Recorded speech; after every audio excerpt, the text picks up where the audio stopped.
Legendary LA Laker Kobe Bryant gave himself the nickname Black Mamba, but this was not a gimmick. To Bryant, Black Mamba introduces the 5 key emotions of Mamba Mentality: honesty, detachment, optimism, passion, and fearlessness. The Mamba Mentality is a mindset for constant self-improvement in the pursuit of your highest potential in life. G'day guys, welcome to another episode of Basketball Action. First up today, let's have a look at why Kobe Bryant was treated harshly by some of his LA Laker teammates. What time is it? Game time! Boom! Kobe was cold-hearted in his determination to be the best player he can be. His work ethic was out of this world.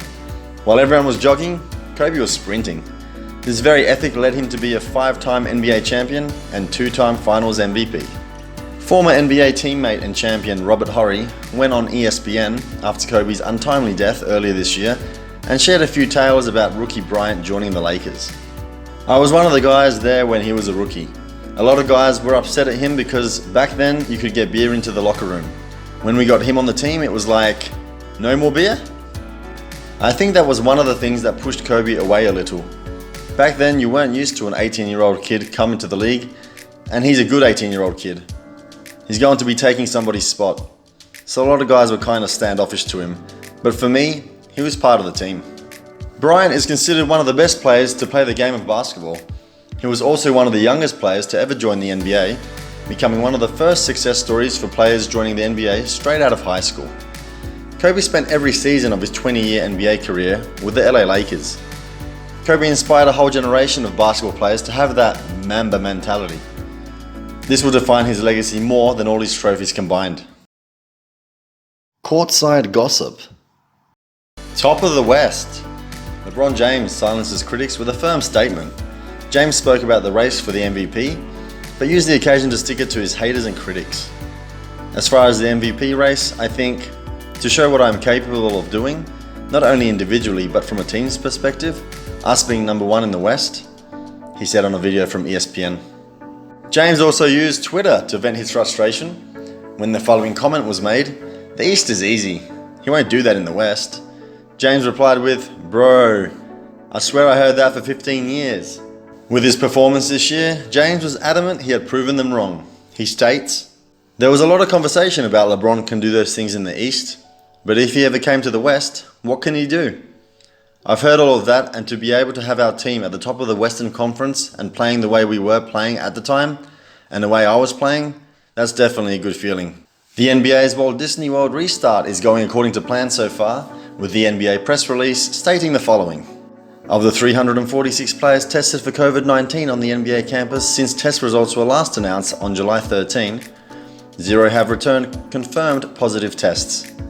In the event that a player on the NBA campus returns a confirmed positive test in the future, he will be isolated until he is cleared for leaving isolation under the rules established by the NBA and the Players Association.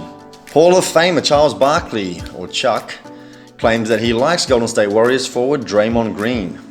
However, Barkley emphasized that he does get annoyed by Green's antics on the court occasionally. Green and Barkley have a well-documented beef, but they are putting it aside for The Arena, a show that will have daily episodes dealing with important societal conversations about the COVID-19 pandemic, Black Lives Matter, systemic racial issues, and the changing societal landscape. In San Antonio news, DeMar DeRozan could be one of the top unrestricted free agents on the market this offseason if he opts out of the final year of his contract. DeRozan would have to leave approximately $27.7 million on the table to opt out. Rumor has it that he intended to opt out unless he was able to reach an extension agreement. DeRozan said the following from the Orlando bubble: "I haven't thought about it.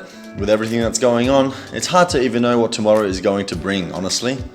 So, you've got to worry about the moment that you are in. I told myself that throughout this whole process, through everything, I'm going to take it day by day." We hear of players signing supermax multi-year contracts valued in the hundreds of millions of dollars. What about coaches? Let's take a look at the 5 highest paid coaches in the game. Starting with number 5, Rick Carlisle, coach of the Dallas Mavericks. His average contract value according to Forbes equates to $8 million. Taking the number 4 spot, Erik Spoelstra, head coach of the Miami Heat, pulling an average salary of $8.5 million.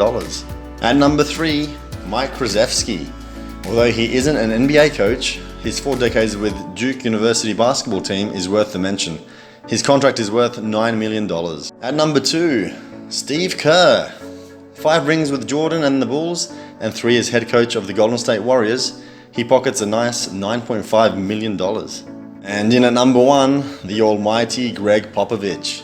The Spurs coach has ensured the team made the playoffs 22 times in the last 22 years. He holds 5 rings and makes a whopping $11 million. Well done, Pops. Which players do you think possess the Mamba mentality? Share your opinion and let us know in the comments below.